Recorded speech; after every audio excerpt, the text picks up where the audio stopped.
প্রিয় মুসলিম ভাই ও বোনেরা, আসসালামু আলাইকুম ওরহমতুল্লাহি ওবারাকাতুহ। আজ আমি আপনাদের সঙ্গে এমন একটি গুরুত্বপূর্ণ বরকতময় বিষয় শেয়ার করতে যাচ্ছি, যে বিষয়টি জানলে আপনার হৃদয় কেঁপে উঠবে আর চোখে পানি এসে যাবে। আজকের আলোচনার বিষয় শবে মেরাজ এবং শুক্রবারের দিন ও রাতে একটি এমন আমল, যে আমলের মাধ্যমে বান্দা আল্লাহর কাছে যা চাইবে আল্লাহ তাআলা তার হিকমা অনুযায়ী তা কবুল করে নেন।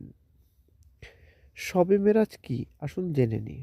প্রিয় দর্শক, শবে মেরাজ হলো সেই মহান রাত, যে রাতে আমাদের প্রিয় নবী হজরত মুহাম্মদ সাল্লাল্লাহু আলাইহি সাল্লাম মসজিদুল হারাম থেকে মসজিদুল আকসা, তারপর সাত আসমান পেরিয়ে সিদরাতুল মুনতাহা পর্যন্ত আগমন করেছিলেন।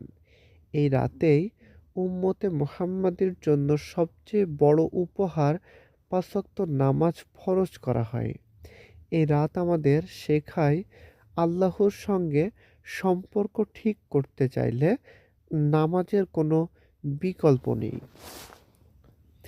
শুক্রবারের মর্যাদা সম্পর্কে আসুন জেনে নিই। প্রিয় ভাই ও বোনেরা, শুক্রবার শুধু একটি দিন নয়, একটি সপ্তাহের শ্রেষ্ঠ দিন। হাদিসে এসেছে, শুক্রবারের মধ্যে এমন একটি সময় আছে যে সময়ে কোনো মুসলমান বান্দা আল্লাহর কাছে দোয়া করলে আল্লাহ তা ফিরিয়ে দেন না, বিশেষ করে শুক্রবারের রাত এবং আসরের পরে।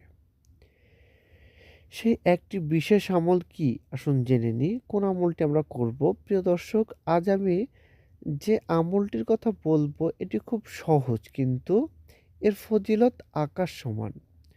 আমলটি হলো নবী করিম সাল্লাল্লাহু আলাইহি সাল্লামের ওপর বেশি বেশি দুরূদ পাঠ করা।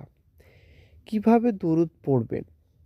শবে মেরাজের রাতে অথবা শুক্রবারের দিন ও রাতে প্রথমে আগে কি করবেন? সুন্দরভাবে অজু করবেন।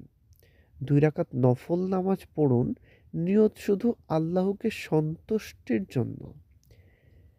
তারপরে কমপক্ষে ১০০ বার দুরূদ শরীফ পড়ুন। দুরূদটি হতে পারে, আল্লাহুম্মা সাল্লি আলা মুহাম্মাদ ওয়া আলা আলি মুহাম্মাদ। তারপর মন খুলে চোখের পানি ফেলে নিজের ভাষায় আল্লাহর কাছে দোয়া করুন। কেন এই আমল এত শক্তিশালী, আসুন জেনে নিই। হাদিসে এসেছে, যে ব্যক্তি নবী করিম সাল্লাল্লাহু আলাইহি সাল্লামের দুরূদ পড়ে তার দোয়া আসমান ও জমিনের মাঝখানে আটকে থাকে না। দুরূদ পড়লে গুনাহ মাফ হয়, রিজিক বাড়ে, বিপদ দূর হয়, মনের শান্তি আসে, আর দোয়া কবুলের দরজা খুলে যায়। আপনি কি দুঃখে আছেন? টাকা আসছে না? ঋণে জর্জরিত? অসুস্থতা দূর হচ্ছে না? সংসারে শান্তি নেই? চাকরি বা ব্যবসায় বরকত নেই? প্রিয় দর্শক, এই শবে মেরাজ ও শুক্রবারকে হালকা করে নেবেন না। আজ রাতেই এই একটি আমল শুরু করুন। মনে রাখবেন, আল্লাহ বান্দার দোয়া কখনোই বিফল দেন না। তিনি হয় দুনিয়াতে দেন, না হয় আখিরাতে যেন আসেন, অথবা কোনো বড় বিপদ সরিয়ে দেন। তাই দোয়া করবেন, দুরূদ পড়বেন আর আল্লাহর উপর পূর্ণ ভরসা রাখবেন। যদি ভিডিওটি উপকারী মনে হয়, একটি লাইক দিন, প্রিয়জনদের সঙ্গে শেয়ার করুন এবং চ্যানেলটি সাবস্ক্রাইব করতে ভুলবেন না।